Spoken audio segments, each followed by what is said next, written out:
Rebonjour Laurent, rebonjour Guillaume. Vous avez vu quand même l'efficacité pour passer d'une table ronde à une autre. Si vous avez l'habitude de suivre des tables rondes qui s'enchaînent, là je pense qu'on est dans les records là. Donc vous pouvez les applaudir aussi, ceux qui viennent d'arriver là.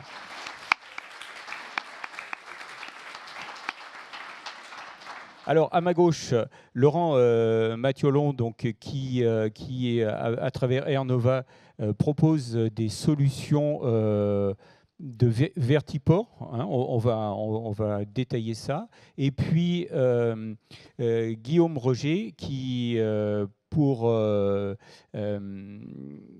l'agence de l'innovation pour les transports, a une vue un peu plus globale de l'évolution du transport aérien dans les décennies à venir. On peut aller jusque-là, je pense.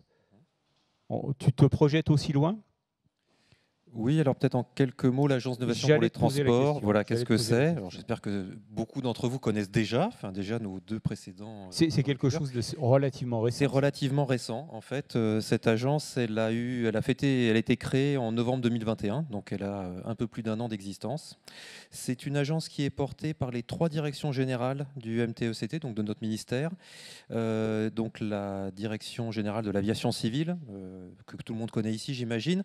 La DGITM, Direction générale des infrastructures, transport et mobilité, ce sont nos collègues qui s'occupent de la route, du rail, du fluvial et du portuaire. Et la DGAMPA, donc Direction générale des affaires maritimes, de la pêche, de l'aquaculture, qui va s'occuper du coup du transport haute mer, entre autres, dans ses activités. Donc avec ces 3 directions générales, on couvre strictement tous les modes de transport. Voilà. Et donc cette agence est là pour accélérer l'innovation pour les transports, pour tous les modes de transport, avec bien sûr des objectifs cibles dont vous vous doutez, qui sont autour de la décarbonation pour l'ensemble de ces modes, qui sont autour de la résilience aux crises, résilience au changement climatique, résilience à tout type d'événements, qui sont autour de l'inclusion et de la cohésion des territoires, et qui tournent aussi autour de la donnée, l'exploitation des données, qui sont aussi un champ fondamental des évolutions auxquelles le monde des transports vit aujourd'hui.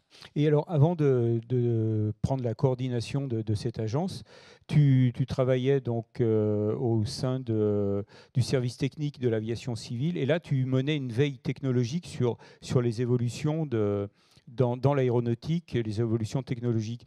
Donc, comment tu peux résumer cette évolution ? Quelles sont les grandes lignes aujourd'hui de l'évolution ? On va dans quelle direction ? Alors, on a parlé beaucoup d'électricité, mais il n'y a pas que ça. Non, il n'y a pas que ça. Ce que j'ai envie de dire, c'est que vraiment aujourd'hui, on vit une époque qui est passionnante et je suis content de pouvoir prendre la parole ici devant des jeunes, alors des jeunes élèves ou des jeunes diplômés qui travaillent dans le monde aéronautique. Par rapport à des années où les évolutions ont certes eu lieu, l'aviation a toujours été source d'innovation technique et technologique, on est sur une période où on vit vraiment des innovations de rupture. On n'est pas en train d'essayer de gagner 10 ou 20% de consommation sur nos avions, on n'est pas en train de gagner un peu d'efficience comme on l'a fait pendant des années avec un très fort succès. On est en train réellement de chercher à révolutionner ce monde. Voilà. Et donc évidemment, il y a tout l'enjeu de ces nouvelles énergies, hydrogène, électrique, biocarburant, et tout ce qui en découle derrière. Parce que derrière l'innovation dans le monde de l'aviation, les gens voient souvent l'objet volant. On en a beaucoup parlé. Mais en fait, il y a aussi toutes les infrastructures sol qui vont avec. Et autour de ces infrastructures sol, il y a toute la logistique qui s'ensuit. L'avion à hydrogène que l'on souhaite et sur lequel tant d'industriels travaillent aujourd'hui n'aura de sens que si on a un hub logistique hydrogène que seront les aéroports de demain. Donc c'est effectivement tous ces aspects-là que l'on voit. La data aussi est un autre énorme sujet qui offre des tas de perspectives, des sujets qu'on étudie beaucoup, auxquels on réfléchit, alors qui ne veut pas dire grand-chose aujourd'hui, mais c'est peut-être à tous ces jeunes de venir définir ce que c'est le Smart Airport. L'aéroport intelligent, un aéroport plus inclusif, plus facile, plus accueillant. Voilà. Enfin, moi, je fais des habitués du transport aérien, comme beaucoup des gens de cette pièce. Ce que je me rends compte, c'est quand une partie de ma famille ou des amis viennent dans l'aéroport, c'est un milieu hostile. C'est très compliqué de s'y retrouver. Il y a une série d'actions à mener et on est guidé. Alors les aéroports font ça très bien et essayent d'accueillir, mais on se rend compte que ça répond à des normes et des critères qui sont complètement hérités du passé. Est-ce que le meilleur moyen de contrôler l'identité d'un passager, c'est de lui demander de brandir sa carte d'embarquement et sa pièce d'identité devant une hôtesse qui regarde ça vite fait au moment de l'embarquement? Est-ce qu'il n'y aurait pas d'autres solutions? Enfin, voilà. Donc il y a toutes ces choses-là qui peuvent s'envisager. Et donc, tu es dans le cadre de tes précédentes fonctions au service technique de l'aviation civile, tu as vu arriver tout un tas de nouvelles formes d'aéronefs. Alors, on pense évidemment aux eVTOL. Quel est le regard de l'aviation civile par rapport à ces nouveaux engins volants qui vont quand même bouleverser les habitudes s'ils arrivent à s'imposer sur le marché? Le regard, en fait, ça a été tout de suite la prise en compte de quelque chose qui allait bouleverser un peu notre cadre réglementaire. C'est aussi un des propos de cette agence de l'innovation pour les transports, c'est effectivement que la réglementation ne soit pas un frein à l'innovation, mais qu'effectivement on arrive à se mettre au service de cette innovation et à l'accompagner, tout en répondant aux Il me semble qu'on objectifs avait premiers. déjà dit ça quand les drones sont apparus. Tout à Et fait. au départ, il y avait une bonne volonté, notamment de la DGAC, d'accompagner le développement des drones et surtout pas entraver par des considérations réglementaires. Ça n'a pas été tout à fait le cas quand même. Alors, ça n'a pas été le cas. La DGAC a quand même été assez pionnière sur cette Oui, réglementation drone et a été la première des pays européens à mettre en place une première couche de réglementation qui permettait effectivement aux industriels de travailler avec une forme de sécurité réglementaire. J'aime à l'appeler comme ça. C'est effectivement de pouvoir se dire à quelle aune, à quelle jauge ils allaient être confrontés et donc de pouvoir s'y préparer. Mais aujourd'hui, quand on parle avec les constructeurs de drones, ils trouvent que ça ne va pas assez vite. Est-ce que vous allez en tirer les leçons? Parce que là, ça pousse derrière. 350 projets d'eVTOL, plus les avions, les commuteurs, mais tous les avions hydrogène hybrides. Et puis les porteurs de projets de Vertiport, tout ça, ça fait beaucoup de gens qui frappent à la porte de l'administration pour accélérer le mouvement, non? Complètement, mais je pense que la réponse qui a été donnée par notre ministre autour de cette agence d'innovation pour les transports est bien là. C'est effectivement de pouvoir créer ce cadre-là. Et c'est aussi de pouvoir, et c'est un travail qui est mené avec les institutions européennes, enfin on trouve ça à l'EASA, l'idée d'avoir ces bacs à sable réglementaires, ces sandbox réglementaires, et de pouvoir se dire, on a un intérêt commun qui est de garantir la sécurité, qui est de répondre à toutes ces exigences sociétales et, qui sont nécessaires à l'avènement de ces technologies. Un accident serait dramatique humainement, enfin voilà, pour tous, mais y compris dans le fait de pouvoir poursuivre dans ces voies. Donc il y a vraiment cette volonté de pouvoir travailler ensemble, de se créer des espaces de réflexion communs pour avancer ensemble. Après, il faut être conscient que garantir, être une industrie ultra sûre, enfin, je veux dire, nous, on a des exigences en termes de sécurité qui sont 10 puissance -9. Enfin, je veux dire, j'apprends rien à personne dans cette pièce. Ça nécessite effectivement, certainement, plus de temps, un peu moins de réactivité que d'autres industries qui peuvent se permettre de travailler par un jeu d'essais-erreurs, parce qu'il n'y a pas les mêmes conséquences à la notion d'erreur. Voilà. Donc c'est bien sûr tout l'enjeu, et c'est bien sûr dans cette optique que se mettent les services de l'État aujourd'hui, pour effectivement permettre d'émerger le plus vite possible. Ça n'ira jamais assez vite. Les industriels auront toujours plus d'envie, plus d'idées et plus de nécessité de voir les choses. Mais on sert aussi de garde-fou, et je pense qu'au final, on leur rend service en leur donnant un tempo qui soit compatible avec toutes ces exigences. Alors, on va voir vers quelle direction semble s'orienter le transport aérien, ou du moins devrait aller le transport aérien. Mais avant, Laurent Mathiolon, donc, toi, tu es nouveau dans le domaine de l'aéronautique et tu te proposes de construire des vertiports. Donc, vertiport, tu vas nous expliquer ce que c'est. Je pense que la plupart savent, mais autant que tout le monde ait la même connaissance du sujet. Est-ce que tu as déjà été confronté à certaines réticences de l'administration? Ou au contraire? Vaste question. L'administration, on va C'est dire... mon rôle de poser des vastes questions. Alors, je travaille sur ce sujet depuis un peu plus de 4 ans, donc peut-être je vais profiter déjà pour vous remercier de m'avoir invité. Je suis très heureux d'être parmi vous aujourd'hui et très heureux de voir effectivement beaucoup de jeunes élèves d'écoles d'ingénieurs et autres pour participer à cette discussion. Moi, je suis ingénieur, mais pas du tout dans votre secteur. Je suis ingénieur ESTP, donc dans le secteur du bâtiment et des travaux publics. Et je suis promoteur immobilier depuis 35 ans et je suis arrivé dans votre secteur il y a un peu plus de 4 ans, en parallèle de mon activité de promoteur. Vous allez voir dans certaines de mes terminologies, effectivement, je suis plus dans le monde du bâtiment que de celui de l'aéronautique. Pendant 2 ans, les 2 premières années, tout le monde m'a dit la DGAC, vous allez voir, c'est terrible, tout sera bloqué. Il se trouve que j'ai rencontré des personnes de la DGAC depuis un peu moins d'1 an. Et très sincèrement, alors je n'augure pas de l'avenir, mais je n'ai pas du tout eu cette sensation-là. J'ai plutôt ressenti de la bienveillance, l'envie de travailler ensemble et de partager, on va dire, des expériences au travers justement de premières expérimentations. Alors, il faut dire que tu viens d'une région, ou du moins tu es implanté dans une région où la DGAC est particulièrement bienveillante, je trouve.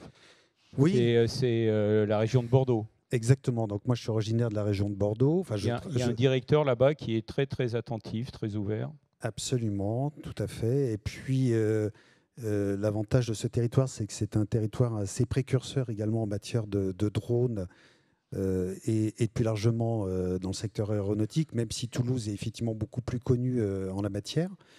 Donc, j'ai la chance effectivement de démarrer Air Nova dans un territoire dont la mobilité aérienne n'est pas inconnue.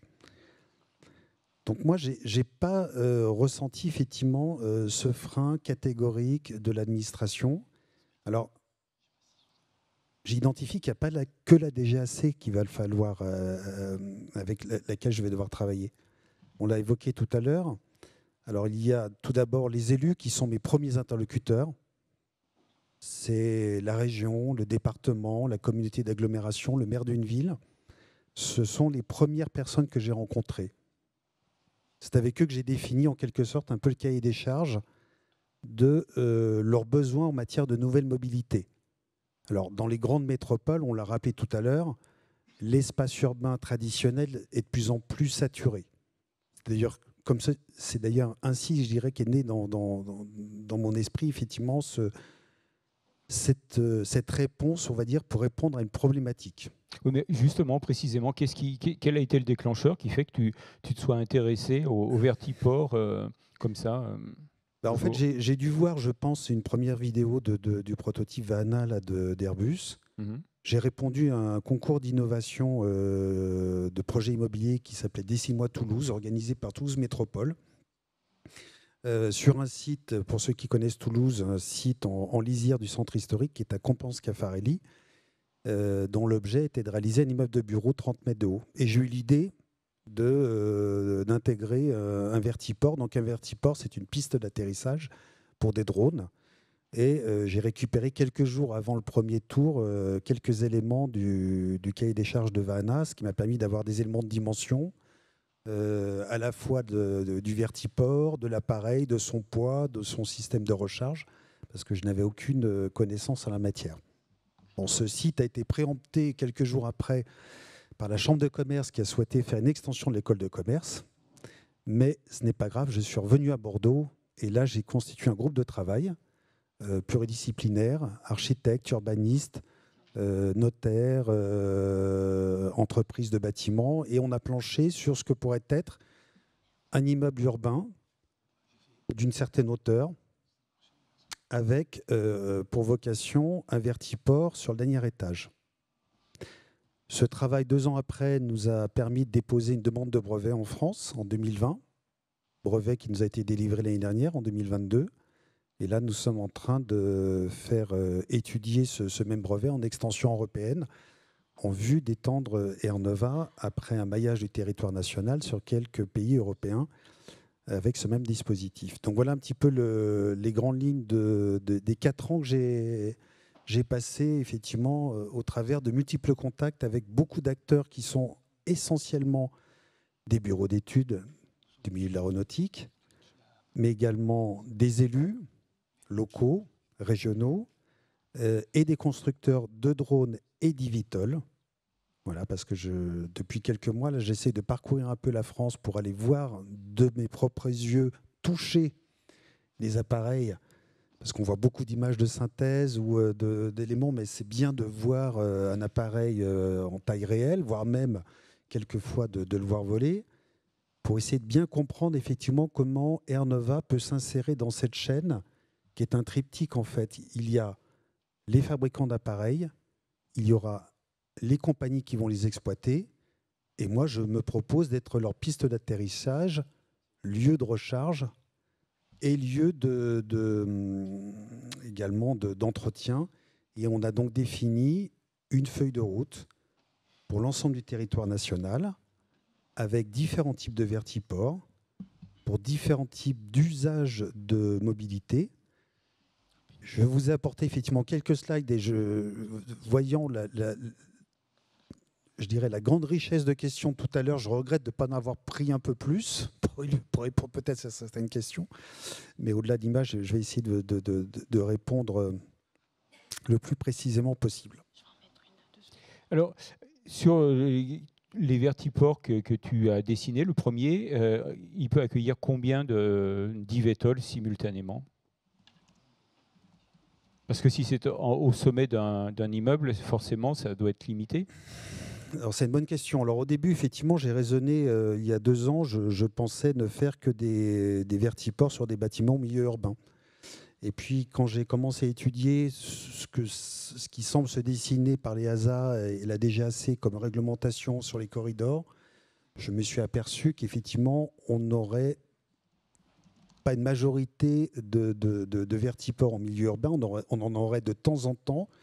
Mais la difficulté de construire la ligne aérienne qui ne survole pas, en tout cas c'est la réglementation qui semble se dessiner, qui ne survole pas de bâtiments existants, mais plutôt au-dessus des fleuves, au-dessus des espaces retombe naturels. dans l'idée des corridors dont Paul parlait tout à l'heure. Exactement. Donc du coup, dans chaque grande métropole, j'essaye d'identifier des sites qui sont connectables immédiatement, enfin très, très prochainement. Et donc il y en a peu.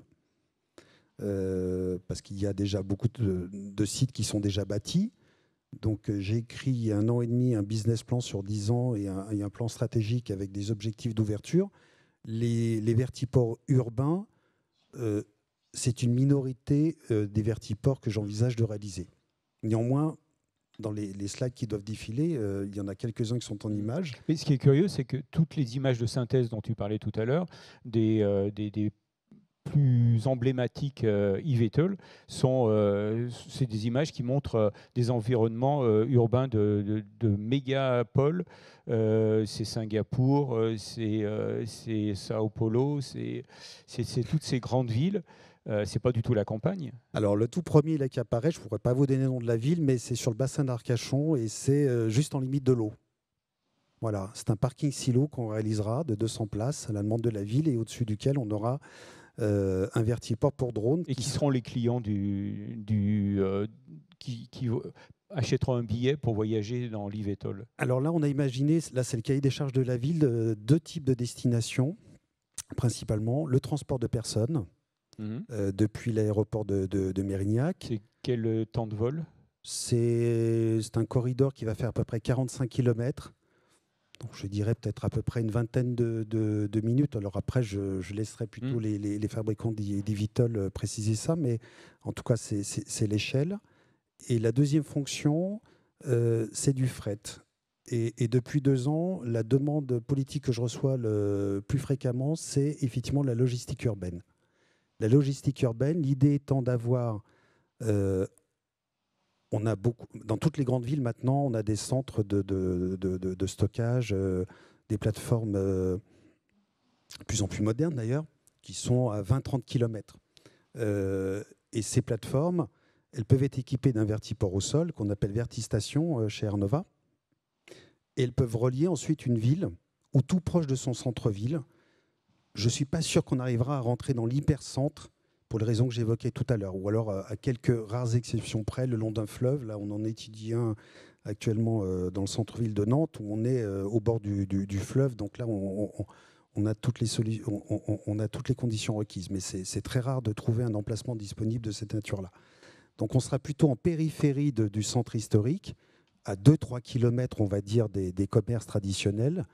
Et le drone cargo qui va transporter 20, 30, 50, 100 ou peut-être un peu plus, pour ceux qui sont en préparation, viendra déposer son colis sur le vertiport. On a breveté un dispositif qui permet, par des bras articulés, de récupérer le colis, le descendre au rez-de-chaussée du bâtiment et de venir le placer dans un casier connecté Et ensuite, un livreur avec un vélo électrique ou un tout petit engin de mobilité électrique fera les 2-3 km restants pour délivrer le colis effectivement aux commerçants.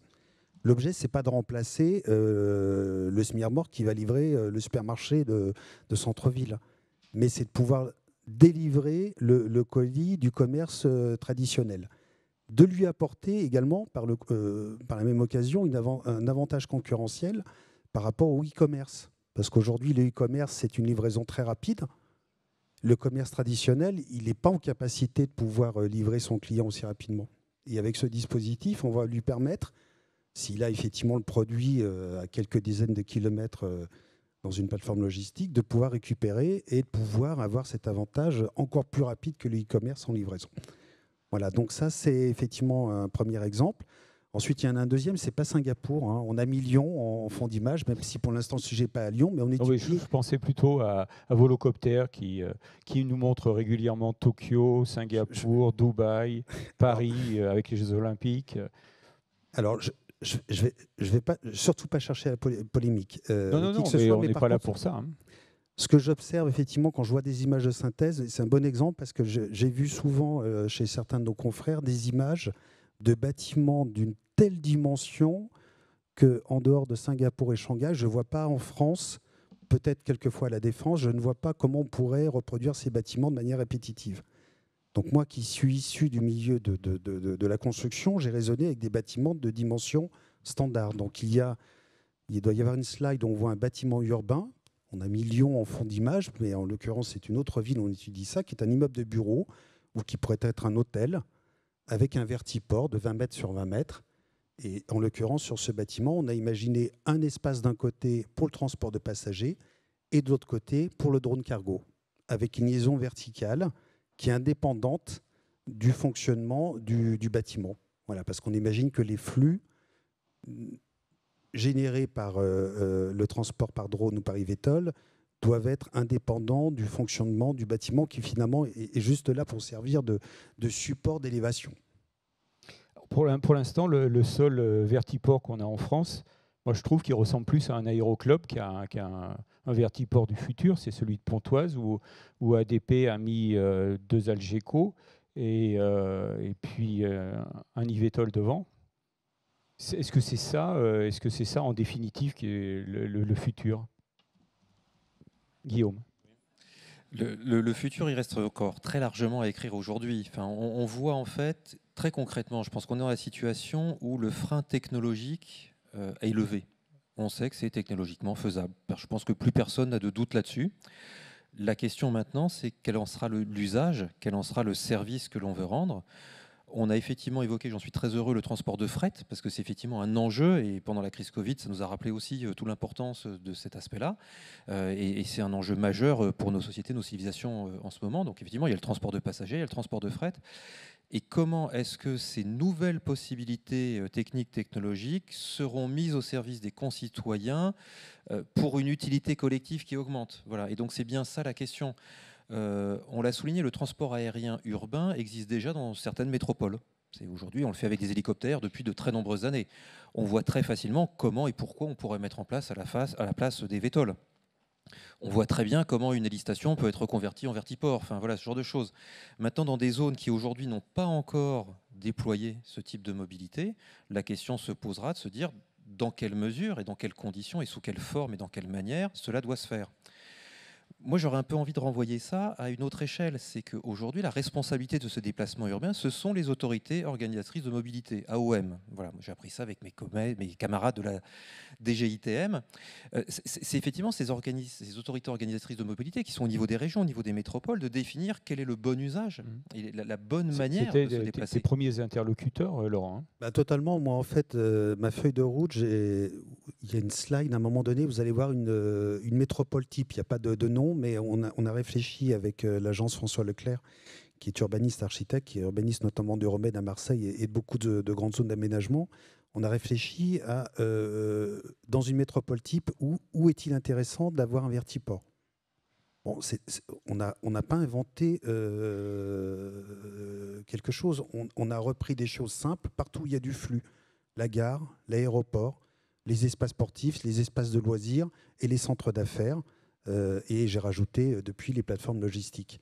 Voilà, donc ça, c'est tous les endroits où effectivement on a un flux de personnes ou de passagers. Quelquefois, on a les deux. Il y a deux autres dimensions dont je dirais deux mots tout à l'heure, qui est le médical et la défense incendie également, même si c'est plus anecdotique. Donc on s'est dit dans chaque grande région, ce sont les sites types sur lesquels il faut qu'on soit implanté.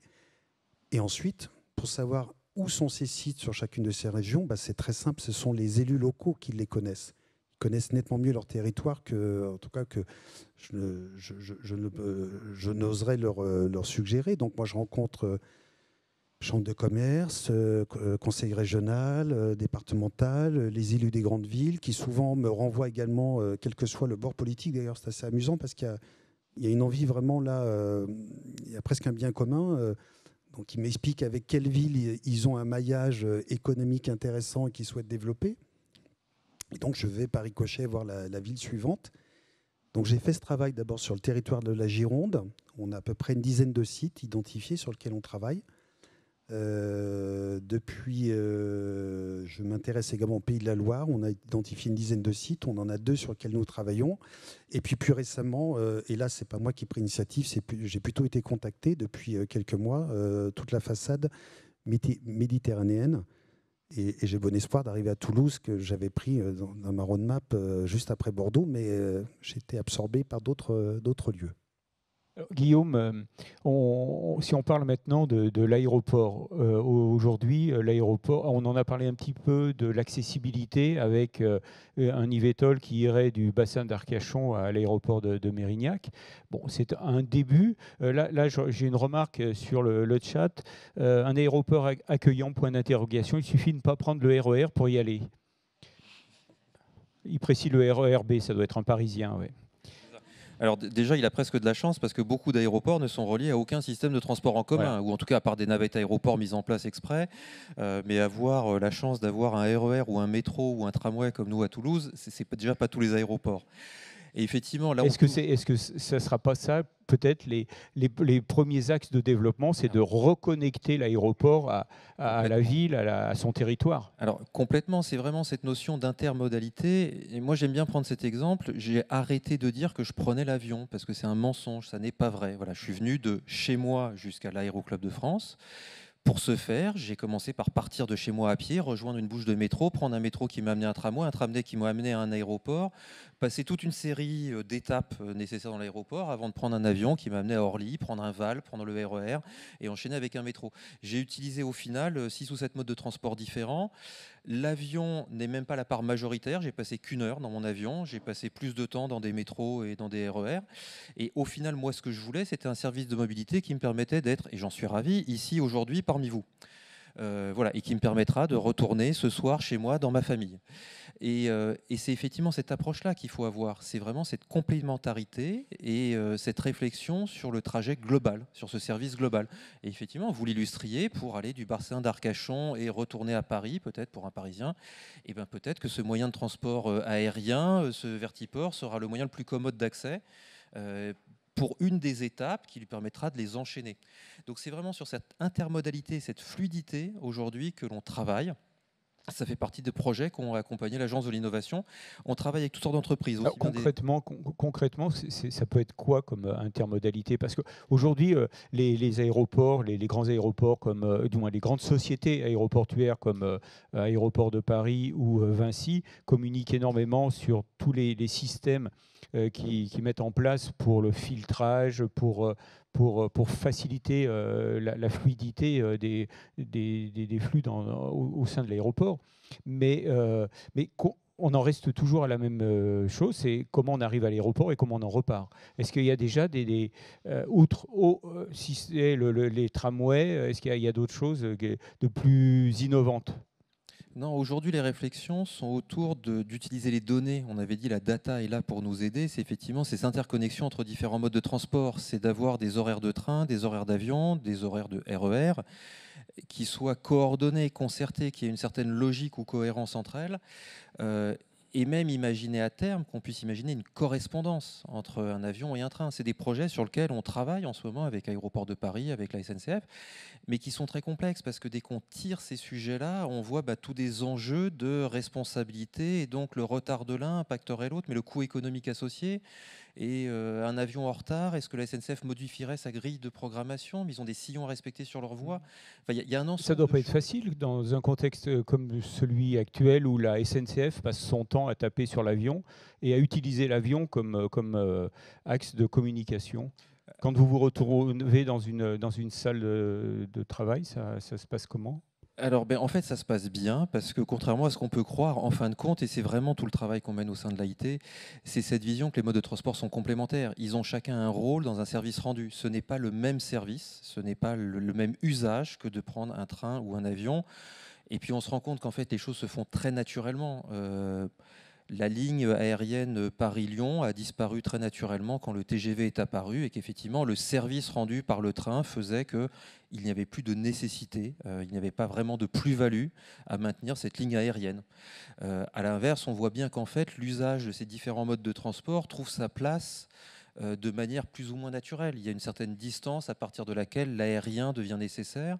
On l'a souligné aussi, la voie aérienne a des vertus que les transports terrestres ne peuvent pas avoir. Traverser une chaîne de montagnes, c'est infiniment coûteux par la route ou le rail. Ça nécessite le déploiement d'infrastructures qui, en termes de bilan carbone, sont catastrophiques ou sont amortissables qu'avec des volumes de trafic qui sont colossaux.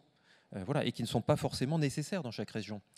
À l'inverse, il y a des situations où effectivement la densité de trafic, la connectivité entre certaines villes justifie pleinement l'investissement du rail et rentabilise 1000 fois la ligne TGV et lui donne une supériorité à tout autre mode de transport. Donc c'est vraiment cette complémentarité, d'avoir cette réflexion en termes de service et d'usage qui amène à travailler ensemble et qui donnera les meilleurs résultats.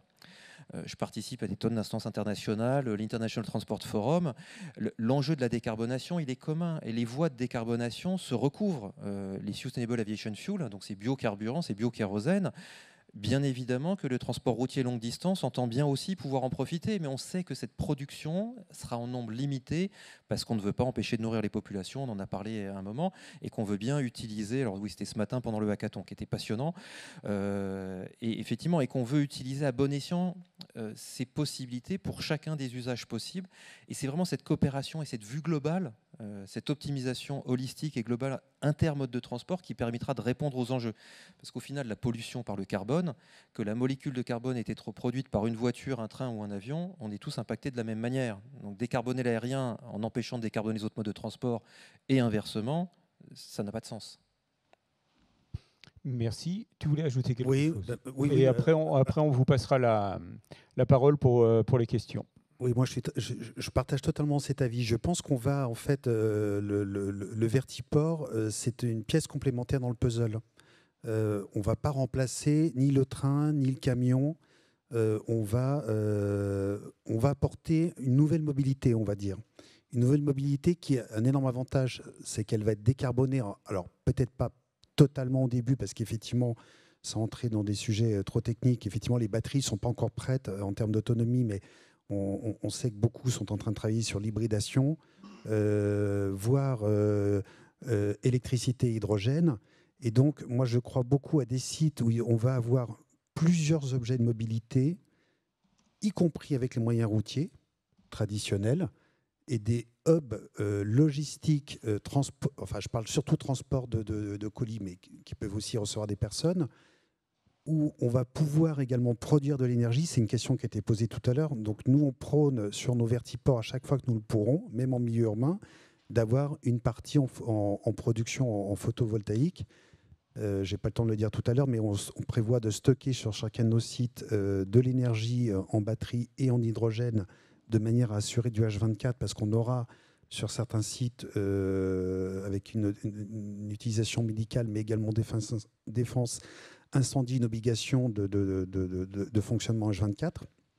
Et quand on est en dehors des milieux urbains, et je pense aux aérodromes ou aux aéroports qui, pour beaucoup d'entre eux, ont beaucoup d'espace disponible. En tout cas, je sais que beaucoup de grands aéroports en France sont en train d'y réfléchir. On peut produire de l'hydrogène vert avec des champs photovoltaïques qui peuvent à la fois servir pour les avions interrégionaux, qui vont pouvoir servir aux drones, qui vont peut-être aussi pouvoir servir au bus qui vient délivrer l'aéroport, parce qu'il n'y a pas des RER qui arrivent dans tous les aéroports, hein.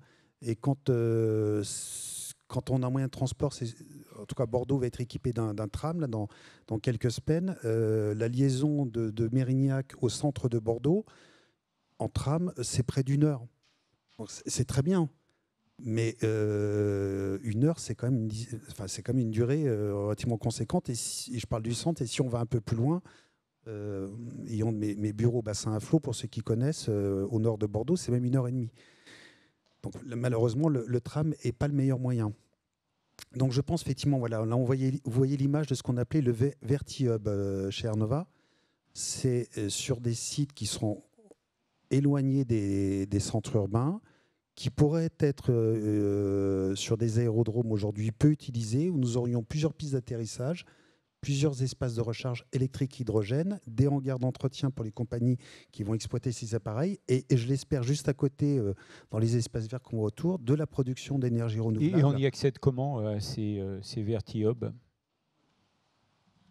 En voiture, en vélo, en tram? Alors, ces VertiHub, ils vont être plutôt à 20-30 km des centres-villes. Donc, ils ont une desserte routière. Ce sont des aérodromes qui existent. D'accord. J'ai découvert qu'en Gironde, je crois qu'on a 38 ou 40 aérodromes. C'est la DGAC qui m'a donné ces informations, dont certains, on va dire, sont peu ou même pas du tout utilisés. Donc, c'est aussi la possibilité de redonner une vie à certains territoires, peut-être redynamiser, parce qu'on peut apporter finalement une fonction économique en termes de logistique, et on va pouvoir agglomérer autour finalement de ces espaces effectivement de la production, d'autres usages. Voilà, donc c'est à la fois, on va dire, décarboner la mobilité, mais c'est aussi un moyen de remettre de l'activité économique dans des territoires qui sont aujourd'hui sous-utilisés. Merci. Alors, qui lève la main? Hop. Alors, on a peut-être des questions du chat. Absolument, il y a une première question qui est à destination d'Airnova.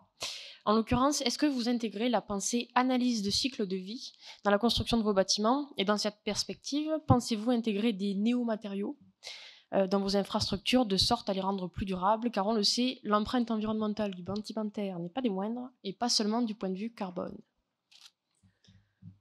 Alors, oui, c'est une bonne question. On est dans le monde de la construction, comme dans le milieu de l'aéronautique, à l'aube, on va dire, d'un véritable changement. Alors, je ne vais pas rentrer dans tous les détails, mais on vient de changer il y a peu de temps de normes de construction qu'on appelle la RE 2020, où on va progressivement avoir des bâtiments moins énergivores, pour certains producteurs d'énergie, pas encore en autoconsommation, mais c'est sans doute dans les évolutions qui vont à venir, et puis également des matériaux biosourcés. Donc déjà, la base réglementaire nous impose. Mais on va effectivement essayer d'aller plus loin parce qu'on se projette sur des bâtiments qui vont avoir une durée de vie, je pense, au moins de 30 ou 40 ans. J'espère peut-être plus, mais j'imagine peut-être que dans 30 ou 40 ans, il y aura peut-être une autre rupture technologique. Là, on sera peut-être dans le 5e élément dans 30 ou 40 ans, ou un peu plus tard. Donc, je vais concevoir effectivement des bâtiments, on va dire, vertueux de ce point de vue. Chaque fois qu'on pourra utiliser du bois, nous le ferons. Voilà, donc ça, c'est quelque chose qui est assez simple. Lorsqu'on est sur un parking ou un bâtiment public, il faut qu'on puisse effectivement répondre aux contraintes de poids et aux contraintes de sécurité incendie, mais nous allons le faire autant que faire se peut. Je précise tout de suite parce que je pense que j'aurai sans doute des questions. Il y a des sujets sur lesquels aujourd'hui nous n'avons pas de réponse. Je préfère le dire par avance. Un exemple, par exemple, comment éteindre le feu d'une batterie. Cela fait partie des sujets sur lesquels on a l'intention de nous travailler avec la DGAC et les autorités de tutelle parce que concrètement, on n'a pas encore la réponse réglementaire ni technique. Donc, on essaye de répondre au point qu'on maîtrise, mais je préfère dire d'avance, effectivement, je ne maîtrise pas 100% des questions. C'est bon. Alors, la question par là-bas au milieu. Oui. Donc, bonjour à vous deux et merci pour toutes ces informations. Moi, j'aimerais préciser un petit peu, là on parle beaucoup des grandes métropoles et vous l'avez dit vous-même, monsieur Mathiolon, il y a beaucoup d'aérodromes qui sont très peu utilisés dans certaines régions. Et est-ce que d'un point de vue construction, mais aussi d'un point de vue réglementation, vous pensez qu'il l'implantation de vertiports peut être viable sur ce style d'aérodrome qui finalement a une activité très limitée et qui peut être, qui est souvent du loisir en fait, et qui n'a pas vraiment de but commercial. Alors, on va vous montrer une image, c'est ce qu'on appelle chez Air Nova Vertistation. Bon, on a déposé les appellations à l'NPI récemment, et c'est exactement la copie de ce qu'a fait Skyport à Pontoise. Donc moi, le modèle de Pontoise, très sincèrement, je le trouve très bien pour un site où il n'y a pas vocation à avoir un flux de passagers énorme, puisque c'est plutôt un site d'expérimentation. Là, en l'occurrence, vous avez l'image d'un projet qu'on étudie sur un aérodrome en Pays de la Loire. L'avantage de ce modèle-là, c'est qu'économiquement, il est peu coûteux, puisqu'il faut en fait un vertiport au sol. Donc, un vertiport au sol, c'est une piste d'atterrissage qui accepte de recevoir plusieurs tonnes avec l'appareil qui va atterrir. C'est un petit bâtiment qui peut être un bâtiment dans un premier temps extrêmement simple, qui peut d'ailleurs peut-être être le bâtiment qui existe déjà sur l'aérogare, parce que finalement, l'objet de ce bâtiment, c'est quoi? C'est de permettre le passage du passager, son contrôle. On a besoin d'énergie. Généralement, sur un aérogare, on l'a déjà. Et un aérogare, généralement, il est déjà desservi par un moyen routier. Donc, je pense qu'effectivement, après avoir équipé, on va dire, les zones périphériques des grandes agglomérations, on va redonner vie à certains aérodromes. Je dis certains parce que quand il y a un aérodrome tous les 5 km, ça n'a aucun sens d'aller en faire tous les 5 km. Il faut qu'on soit un peu au maillage, on va dire, de lieux d'activités économiques, culturelles, sportives ou de villégiature. Enfin, voilà, on n'ira pas équiper 100% des aérodromes parce qu'ils n'auraient pas de justification économique, quand bien même l'investissement de base serait peu onéreux. Oui, peut-être pour compléter un peu cette réponse, alors il n'y a quand même pas des aérodromes tous les 5 km, on en a beaucoup en France et on est sûrement des pays les mieux dotés. La fédération, quand même pas à ce point. La fédération française aéronautique parle d'un aéroclub tous les 50 km. Oui, c'est plus... voilà. Mais effectivement, je rejoins tout à fait cette réponse, c'est qu'en fait, ce changement technologique, l'arrivée, on voit que les premiers avions décarbonés, ce seront sans doute des modules 19 places avec des rayons d'action plus courts que ceux qu'on a aujourd'hui et qui vont peut-être donner vie et un sens à certains aérodromes, petits aéroports de petites villes régionales en permettant des liaisons point à point qui retrouveront à la fois un sens et un équilibre économique. Aujourd'hui, on a un modèle de hub, en fait. Si on veut partir très loin, on va tous aller à Roissy et ensuite de là, on prendra un avion. Voilà, et chaque pays a son méga hub, etc., etc. Il y a peut-être une évolution derrière le fait que ces avions décarbonés seront peut-être sur des modules différents que ceux qu'on utilise aujourd'hui. Voilà, j'ai pas de réponse, mais en tout cas, effectivement, l'aviation du futur sera peut-être selon un maillage différent. En tout cas, c'est nous un des grands enjeux, cette inclusivité au niveau des territoires, ce travail au niveau des territoires, c'est effectivement un enjeu majeur de politique nationale. Pour compléter le propos, je vais vous donner quelques exemples de coûts. Donc nous, on estime qu'une vertistation, le modèle que vous avez vu tout à l'heure, qui est assez simple, c'est quelques centaines de milliers d'euros d'investissement. Bon, c'est une somme, mais on va dire sur quelques années, à condition qu'on ait un peu de flux, évidemment, on peut l'amortir. Vertical Port, qui est le modèle urbain sur le toit d'un parking ou d'un immeuble de bureau ou d'un hôtel, c'est entre 2 et 3 millions d'euros. Donc c'est pratiquement x10, on va dire, l'effet. Donc avec des coûts d'entretien qui seront plus importants qu'une vertistation au sol. Donc il faudra qu'il y ait beaucoup plus de flux. Donc nous, on va analyser chaque fois, sur chaque site qu'on étudie, on essaye d'analyser le type de flux. Donc, par exemple, quand on est sur un site d'activité tertiaire, on va interroger toutes les entreprises qui sont dans un rayon, on va dire, d'1 kilomètre, qui est la zone, on va dire, proche, qui peut être intéressée pour savoir ce dont ils ont besoin, quel type de colis ils reçoivent, à quelle fréquence, et il s'y trouve pertinent, effectivement, d'avoir ce type d'usage. J'ai rencontré, par exemple, des chaînes de supermarchés de 1500-2000 mètres carrés, qui m'ont expliqué effectivement qu'ils reçoivent des smirmorques alors en basse saison un par semaine, en haute saison estivale 5 ou 6, mais qu'ils reçoivent également de 5 à 20 camionnettes par jour pour des petits colis. Donc la camionnette, qui est l'échelle du drone logistique, bah, plutôt que de faire venir une camionnette qui va faire 80 km, générer des bouchons et d'autres problématiques, on pourrait très bien faire livrer par drone, à condition d'avoir une vertistation en proximité. Donc voilà un peu comment j'essaie de construire le modèle et de dimensionner le vertiport ensuite en fonction effectivement de la nature de son usage et de la densité, on va dire, de flux potentiel. Sacha, je vois que tu es à côté d'un spectateur curieux. Oui, merci pour vos interventions. Juste une question qui s'adresse plutôt à l'Agence d'innovation pour les transports. Parce qu'on parle de renforcer la connectivité des aéroports, ce qui est évidemment une très très bonne idée, surtout quand on prend l'avion à Roissy. On parle de vertiport. Comment est-ce qu'au niveau des pouvoirs publics, on articule ces projets avec la loi d'août 2022 climat et résilience et les contraintes sur l'artificialisation des sols? Alors, je vous remercie pour cette question. C'est effectivement un des enjeux de concilier l'ensemble de nos obligations. On a parlé des espaces qui existaient en aéroport, l'idée d'avoir des panneaux photovoltaïques, la production d'hydrogène. Il faut savoir que les aéroports sont aussi un réservoir de biodiversité majeur.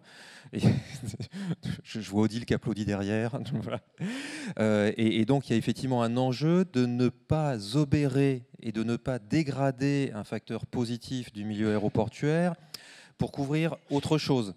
Donc, ce travail sur le zéro artificialisation des sols en milieu aéroportuaire, le net zéro, c'est un travail dans lequel la plupart des aéroports sont engagés. Et il y a plein de réflexions qui sont là aujourd'hui, avec l'idée d'utiliser des matériaux de développement, enfin déjà de limiter l'emprise d'artificialisation sur les aéroports, de ne pas l'étendre par rapport à ce qu'elle est existante aujourd'hui, de remplacer les matériaux utilisés aujourd'hui par des matériaux qui laissent passer l'eau et qui donc permettent que les sols soient hydratés en dessous et d'éviter tous ces effets de ruissellement. Donc il y a effectivement un travail global qui est mené. Mais donc les choses ne s'opposent pas en fait. C'est vraiment d'avoir une approche globale, coordonnée sur l'ensemble de ces sujets qui sont liés à la décarbonation, qui sont liés à ces nouveaux usages et d'avoir cette vision holistique des problèmes. Mais c'est effectivement cette très grande complexité, mais ce qui rend, à mon sens, passionnant, et je me tourne encore une fois vers les jeunes, c'est on a besoin de vous pour nous aider et choisir une carrière dans l'aviation aujourd'hui. Je pense que c'est vraiment intégrer l'aviation à un moment qui est le plus excitant. Alors je pense que le moment le plus excitant, c'était l'époque voilà, des grands pionniers et de ceux qui s'envolaient pour la première fois et qui voulaient prouver qu'on pouvait faire voler plus lourd que l'air. Mais je pense que la deuxième période la plus excitante, elle est aujourd'hui, avec tous les challenges qui nous attendent, toutes les obligations qui nous incombent, toutes les responsabilités qui nous incombent. Le message est adressé à la jeunesse. Ah. Oui, une question dans la lignée de la précédente, plutôt sur le plan sociétal. Ça fait quelques années que les projets d'infrastructure cristallisent les oppositions locales. On le voit aujourd'hui, et ce, quel que soit le mode de transport, on le voit aujourd'hui sur le routier avec le projet d'autoroute A69 de Toulouse à Castres. On le voit sur le ferroviaire aussi avec le projet d'LGV de Toulouse à Bordeaux, ou plus un petit peu avant sur le transport aérien avec le projet avorté de Notre-Dame-des-Landes. Comment l'un et l'autre vous intégrez ces enjeux, cette opposition sociétale et écologique dans vos projets, dans vos perspectives? Alors, ça, c'est un sujet, je dirais, auquel je suis confronté en dehors d'Air Nova dans mon métier de promoteur immobilier tous les jours, hein, et de manière de plus en plus intensive. Donc déjà, ça passe par le dialogue, très en amont. Ça passe par le dialogue. Je parlais d'abord de l'élu, généralement, qui est le maire, qui connaît bien son territoire. Et ensuite, ça va nécessiter effectivement de rencontrer un panel d'habitants, on va dire, qui vont être directement concernés à proximité. Moi, je ne pense pas qu'on fera voler, en tout cas pas avant un certain temps, les drones ou les eVTOL au-dessus des habitations. Donc je considère qu'effectivement, on va plutôt au-dessus des espaces naturels. Et quand un maire me propose plusieurs sites sur sa commune, je choisis le site le plus éloigné des habitations, pour cette même raison. Donc ça, c'est pour déjà, on va dire, certifier le lieu. Deuxième élément, moi je pense que on va commencer d'abord à habituer de manière générale, le grand public par des vols de drones qui vont être à portée médicale. Donc là, je suis rentré en relation, par exemple, avec des CHU, parce que les CHU sont équipés d'héliports sur lequel finalement il y a quelques briques techniques à rajouter pour les transformer en vertiports, mais ils ont l'avantage déjà d'être existants. On a la chance que le dimensionnement de 20 mètres par 20 mètres soit le même, donc on n'a pas besoin de changer la plateforme d'atterrissage. Généralement, ils sont... Alors, j'en ai visité quelques-uns qui sont aux dernières normes. J'ai cru comprendre qu'en France, on avait peut-être un petit peu de retard sur d'autres sites en termes de mise aux normes techniques, mais c'est peut-être l'occasion d'ailleurs de faire cette mise à jour. Donc moi, je pense qu'on va commencer d'abord à faire des vols de transport, enfin on va continuer parce qu'il y a eu quelques expérimentations, transport d'organes, transport de sang, et puis dès que les drones, dès que les eVTOL médicalisés, transport de blessés seront opérationnels, petit à petit, on va, à côté des hélicoptères de la sécurité civile, avoir du transport de blessés. Et donc, on va commencer à habituer le grand public à voir effectivement des drones et des eVTOL avec une croix rouge dessus, pour que déjà la population se rende compte qu'effectivement, ça n'est pas agressif comme d'autres moyens aériens, comme l'hélicoptère et comme l'avion, qui sont quand même beaucoup plus, comment dirais-je, enfin, qui sont beaucoup plus brillants, beaucoup plus impactants. Alors, moi, j'attends beaucoup effectivement des fabricants, parce que je pense que une des données pour le rendre acceptable, ça va être le bruit. Donc, effectivement, je pense que l'investissement pour réduire le bruit, c'est un moyen pour nous de le faire accepter auprès du grand public. Je dirais qu'il faut que ça soit... On va dire, il faut que dans l'espace urbain, par rapport à ce qui existe dans le bruit déjà existant à côté de leurs habitations, on soit peu ou pas plus impactant, on va dire, que le bruit qu'ils entendent à côté de chez eux. Donc on va d'abord commencer par du médical, et ensuite, avec finalement les mêmes appareils, au lieu de transporter du sang, on peut transporter des colis, au lieu de transporter des blessés, on peut transporter des personnes voilà, qui ne sont pas blessées. Et donc on va progressivement occuper les corridors aériens par ces différents types de drones qui seront les mêmes, médicaux dans un premier temps et publics dans un deuxième temps. Il va y avoir aussi sur certains vertiports Air Nova que je vais doter de défense, pour de la défense incendie. C'est un sujet sur lequel je travaille depuis l'été dernier, depuis les feux que j'ai connus dans la région où j'habite, sur le bassin d'Arcachon. Donc je suis entré en relation avec le SDIS, avec quelques fabricants en France qui sont en train de travailler sur des eVTOL pour transporter de l'eau avec retardant, 100, 200, 300 litres.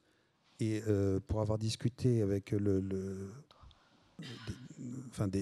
des pompiers qui sont particulièrement, on va dire, impliqués sur le sujet, les feux naissants en période exceptionnelle nécessitent d'intervenir en 10-15 minutes, ce que les moyens au sol traditionnels ne permettent pas, parce que souvent, même les routes ne permettent pas un accès aussi rapide. Ce que les moyens aériens, le Canadair ou même l'hélicoptère, rendent plus difficile parce qu'ils sont plus hauts, ils n'arrivent pas à faire une intervention ciblée. Et sans doute ce que l'eVTOL pourrait permettre pour éteindre les feux naissants en intervention plus rapide. Voilà. Donc je doterai un certain nombre de sites Air Nova dans ces sites concernés, déjà d'une priorité d'accès en termes d'atterrissage, de recharge énergétique, et ils seront dotés également de réserves d'eau et retardants pour pouvoir recharger les appareils et assurer un système de rotation en intervention rapide. Donc ça, c'est aussi un élément, je pense, qui devrait... je n'imagine pas que le grand public s'oppose à ce qu'on puisse effectivement éteindre le feu et sauver des vies grâce à ces nouveaux moyens de mobilité. Merci. Une question, une rafale de questions, je crois. Bonjour, merci à tous les deux. Sujet très intéressant. Donc, je vais avoir une précision et un élément de réflexion concernant l'intermodalité. Alors, la précision, puisque je travaille à Aéroport de Paris, enfin groupe ADP, c'est que, bonne nouvelle, l'année prochaine, avant les JO, il y aura la ligne 14 qui vous emmènera à Orly. Voilà, et que sur CDG, il y aura le CDG Express et on aura aussi la ligne 17. Voilà, donc c'est un enjeu très stratégique au niveau du groupe ADP, enfin, d'avoir ce type d'intermodalité. Un élément de réflexion, vous disiez tout à l'heure que vous réfléchissiez aussi au maillage d'aérodromes en France. Il faut savoir qu'on a à peu près plus de 600 aérodromes sur notre territoire, que ça peut être un enjeu intéressant pour l'eVTOL. Moi, je pense qu'il faut déjà peut-être regarder nos aérodromes d'aujourd'hui, en matière d'aviation de loisirs, quand on atterrit sur un aérodrome, à part à Deauville où il y a de la location de vélos, parfois on y arrive, il n'y a rien. Voilà, il n'y a pas d'intermodalité. On ne peut même pas avoir de location de voitures électriques. Enfin, voilà. Donc je pense que le maillage, si on veut y implanter, comme vous le dites, des eVTOL, il faut aussi regarder l'intermodalité et aller plus loin que le seul eVTOL. Merci. Et je confirme effectivement que la plupart des petits aérodromes sont au milieu de nulle part. Bonjour, Samuel Abou, visionnaire. On parle d'infrastructure, mais pas d'infrastructure télécom. Et comme vous le savez certainement, la 5G va complètement bouleverser et le marché de l'aéronautique et l'infrastructure idoine. Nous allons lancer notre start-up pendant le salon du Bourget autour de la 5G. Qu'est-ce que vous en pensez ? Alors là, très honnêtement, j'ai aucune idée. Là, j'ai pas préparé de fiche sur le sujet. Et...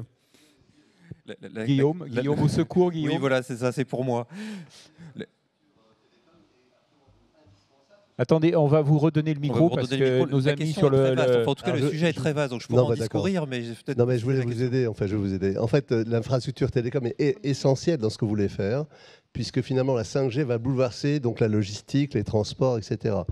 Donc voilà, et il y a eu très récemment un appel à consultation de l'ARCEP, qui est donc le régulateur des télécoms, et une société que vous connaissez tous, s'appelle Airbus, a quand même répondu. Donc je pense qu'il y a vraiment un enjeu absolument stratégique pour l'industrie aéronautique totale. Voilà. Bonne journée, messieurs. Merci bien. Merci. Oui. Donc pour répondre à votre question, oui. On va attendre avec impatience le salon du Bourget et l'annonce. Voilà. Une autre question ? Bonjour, oui. Anthony. Une question pour Air Nova. On voit beaucoup sur vos images des e-vols, mais monoplaces ou très petits. Est-ce que vous envisagez des vertiports avec peut-être des plus grandes capacités de passagers, sachant que la majorité des transports, c'est souvent aux heures de pointe et souvent dans un sens et dans l'autre. Donc ma question, c'est est-ce que vous envisagez des plus grandes capacités pour vertiports ? Alors oui, totalement. Bon, j'ai pris des images, on va dire, qui sont libres de droit, voilà, pour pas avoir besoin de demander les autorisations aux constructeurs d'eVTOL. Je crois que la norme actuelle, elle est limitée à 9 places et 3,6 tonnes. C'est ce que j'ai en tête. Ça fait des gros eVTOL, voilà. Ça. C'est déjà des gros eVTOL. C'est ceux qui vont arriver en modèle hybride, électrique, hydrogène, sans doute aux environs de 2030. Bon, moi, je pense même... Alors, je fais une supposition. Je me dis peut-être que post-2030, on aura peut-être le droit des appareils encore un peu plus gros. Alors, on ne va pas faire atterrir en vertical un appareil qui transporte 50 personnes. Voilà. Bon, après, ça, c'est l'avion.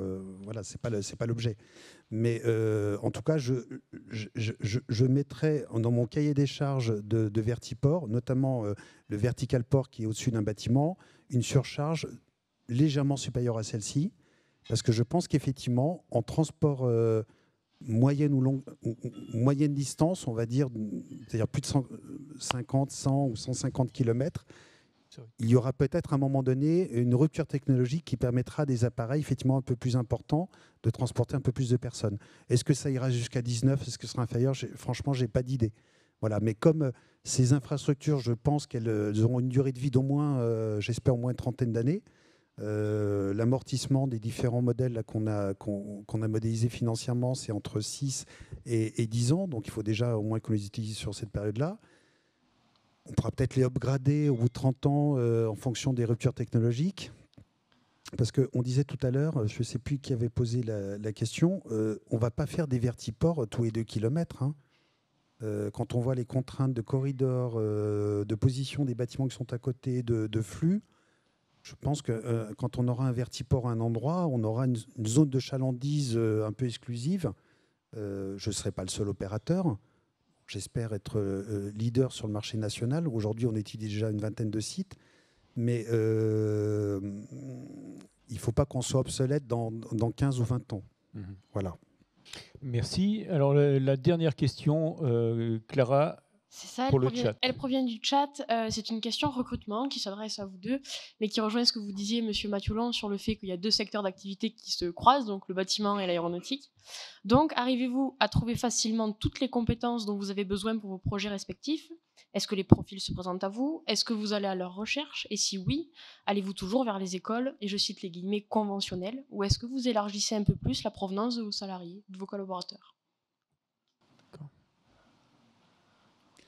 Alors déjà, j'ai la chance effectivement de pouvoir m'appuyer sur mes implantations de ma société de promotion Acprime, ce qui me permet d'avoir des antennes locales, on va dire, pour Air Nova, notamment auprès des élus locaux. Donc ça, c'est un avantage significatif puisqu'on est à Paris, Nantes, Toulouse, Bordeaux et Montpellier.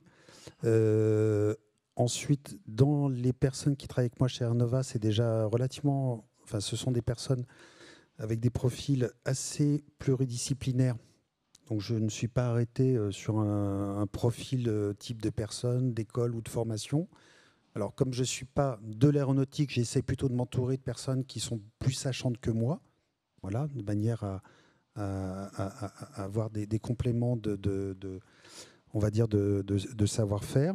On a prévu, quand on aura fait la levée de fonds qu'on a lancée en début d'année, on a lancé une levée de fonds de 3 millions d'euros pour investir concrètement sur les premiers sites, de recruter 5 ou 6 personnes dans les 2-3 prochaines années.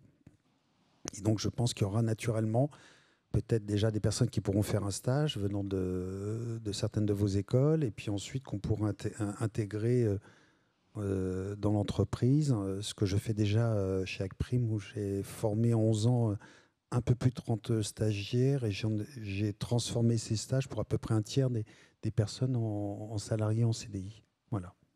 Alors, Laurent, je te prends le micro, je vais le donner à Wilfried, parce que Wilfried, donc, tu disais que Aura Aéro, vous avez atteint 160 salariés, et je sais que vous avez eu quand même pas mal de difficultés pour les recruter, et puis surtout que ça ne s'arrête pas là. Vous avez d'autres... Donc, pour répondre à la question là, du chat, où trouvez-vous tous vos talents? Dans un premier temps, dans les écoles académiques, on a quand même la chance en France de bénéficier de grandes écoles, et dans ces grandes écoles, on a tout un lot de compétences qui font que les jeunes sont en capacité en fait, à intégrer l'entreprise. Ce qu'on recherche, c'est plutôt effectivement des personnes qui sont prêtes à s'engager. Vous l'avez dit tout à l'heure, on fait face à une petite révolution dans laquelle on a besoin les jeunes ont besoin de sens en fait, sur l'investissement qu'ils peuvent délivrer et mettre en avant les compétences. Après, ce qu'on voit, c'est que très souvent, en fait, par nos propres activités, on forme aussi en fait, des compétences qui aujourd'hui n'existent pas. Typiquement, même si on a parlé de construction bois, par exemple, dans nos avions de formation, on n'a plus d'école qui forment des menuisiers bois. Pour autant, on a de l'activité qui existe depuis plus de 40 ans. On a une spécialité en France là-dessus. Et il se trouve qu'effectivement, du coup, on participe à cette formation. Et je dirais, il y a quelques semaines, je participais à un séminaire dans le groupe ISAE Supaéro, qui avait pour but de préparer finalement les prochaines formations pour des jeunes ingénieurs qui intégreront l'industrie dans une dizaine d'années. Et on voit bien que face à l'émergence en fait, de tout cet écosystème qui est à redéfinir, on a parlé un petit peu de digitalisation, on aurait pu en parler pendant 1 heure. C'est aussi une façon aussi d'amener de la préparation en fait, à ce que seront les prochains acteurs de cette aéronautique, et dans toute cette diversité de l'écosystème dont on a parlé, infrastructure, produits, aménagement, usage, protection, cybersécurité, on a beaucoup parlé tout à l'heure, mais aussi intelligence artificielle sur le support à la réalisation de ces avions, et autant le support à l'utilisation. Mon collègue à côté de moi en a parlé aussi dans les engins qui prévoit de faire voler. Merci pour ces précisions, Wilfried. Alors, dernière question, elle ira pour la salle. Bonjour, merci. Bon, on m'entend. Ma question s'adresse à Guillaume Roger. En voulant implanter ces stations au cœur des villes, métropoles, villes périphériques, ne craignez-vous pas faire fuir les habitants de ces zones à cause des nuisances engendrées, ou au contraire les ramener vers ces villes périphériques pour se rendre plus rapidement au centre des métropoles ? Alors, je pense que la question, ça reste plus ou moins à nous deux. Parce que Oui. moi, personnellement, je veux rien. Enfin, voilà, j'accompagne. Donc, non, plus sérieusement, pour vous répondre, c'est l'enjeu qu'on a donné. C'est effectivement cet intérêt sociétal. C'est est-ce qu'il est pertinent ou non de mettre un vertiport place de l'Étoile, place du Capitole ou pas. Là, c'est vraiment des enjeux sociétaux. Je ne vais pas me prononcer, j'ai pas d'avis à titre. Enfin, je peux avoir un avis à titre personnel, mais il n'a pas d'intérêt ici. Et c'est effectivement les communes, les collectivités territoriales qui auront à se prononcer par rapport à ça et à faire les choix qui sont intéressants. On va offrir un nouveau service de mobilité. Ce nouveau service de mobilité, il faudra l'utiliser à bon escient. Il a des propriétés qui sont très intéressantes. Il a des propriétés qui peuvent être très utiles et qui effectivement peuvent rapprocher la périphérie de certains centres-villes, voilà, connecter certains lieux qui aujourd'hui ne le sont pas nécessairement facilement, offrir une flexibilité. On l'oublie un peu, le transport aérien est des transports les plus modulables, j'allais dire scalable en mauvais anglais. On a besoin de transporter 4 personnes, on met un avion de 4 personnes. On veut transporter 20 personnes, on peut mettre un avion de 20 personnes. On veut faire une rotation par jour ou 40 rotations par jour, on peut s'adapter en permanence. Très peu d'autres modes de transport ont cette propriété. Ils nécessitent des infrastructures lourdes, terrestres, continues, etc., qui ne leur donnent pas cette capacité et ne s'amortissent que sur un très grand nombre. Donc c'est vrai que ces nouvelles mobilités, ces nouvelles possibilités, il faudra les utiliser à bon escient dans l'intérêt de nos citoyens. Merci. C'est bon ? Si tu veux compléter, parce que ça s'adressait autant à toi qu'à moi. Moi, je pense qu'on va s'adapter à l'usage aussi, hein, parce qu'on a beau faire des prospectives, des prévisions, on va tester. Alors, moi, j'espère d'ici fin 2024, début 2025, ouvrir une première année expérimentale de Mérignac au bassin d'Arcachon pour travailler avec la DGAC sur des retours d'expérience, aussi bien des appareils, des retours du voisinage, l'usage. Le modèle n'est pas totalement écrit. Il y a une partie de la feuille de route qui est devant nous. Et c'est dans la durée, dans les prochaines années, les premières années d'utilisation, qu'on corrigera, qu'on amendera. On a le droit de faire des erreurs au début. Par contre, une fois qu'on en a pris conscience, effectivement, il faut corriger le tir et s'améliorer au fil du temps. Voilà. Merci. Alors, c'était l'avant-dernière question, puisqu'on a sur le chat, on a une question aussi. Tout à fait. Donc, on a Luc qui nous dit, donc je vous le lis, bonjour, je réside sur le territoire de Cambrésis, qui accueille une plateforme logistique e-Valley sur le site de l'ancienne base aérienne 103 de Cambrai-Épinois. La logistique se développe et demain, une partie se fera certainement par drone. La région Hauts-de-France veut prendre un temps d'avance et réalise une étude avec Airbus dans la e-Valley à Cambrai pour penser l'usage des drones, innover et préparer aux emplois de demain. Qu'en pensez-vous ? Je pense que c'est une très bonne idée. C'est typiquement le type de sollicitation que je reçois de temps en temps. Donc, vous pouvez dire effectivement à cette personne que si les interlocuteurs... Tu es en train de lui dire, là. Souhaitent me contacter, vous avez mes coordonnées. En tout oui, on a mis sur le chat, on a mis ton site. Et j'aurai plaisir effectivement à échanger avec eux et à étudier ce nouveau sujet dans les Hauts-de-France. Bon, pour l'instant, effectivement, je n'ai pas encore eu de cas d'expérimentation. Guillaume, tu veux conclure la table ? Simplement vous remercier beaucoup pour ce lieu d'échange et voilà, les discussions qu'on a pu voir cet après-midi au cours de ces 2 tables rondes, ce matin au cours des hackathons où j'ai vu des très belles idées. Alors c'est pas restitué pour les personnes qui nous regardent à distance, mais effectivement c'était passionnant. Et simplement vous inviter à suivre Agence de l'innovation pour les transports sur LinkedIn. Vous serez au courant de nos actualités et vous pourrez être informé de notre prochain programme d'accompagnement qui s'appelle Propulse, auquel je vous invite à regarder et candidater éventuellement. Voilà, pour profiter d'un accompagnement technique, réglementaire, que propose l'Agence d'innovation à l'ensemble d'innovation dans les transports. Voilà. Merci à tous les deux. Et puis donc, nous allons accueillir... Alors,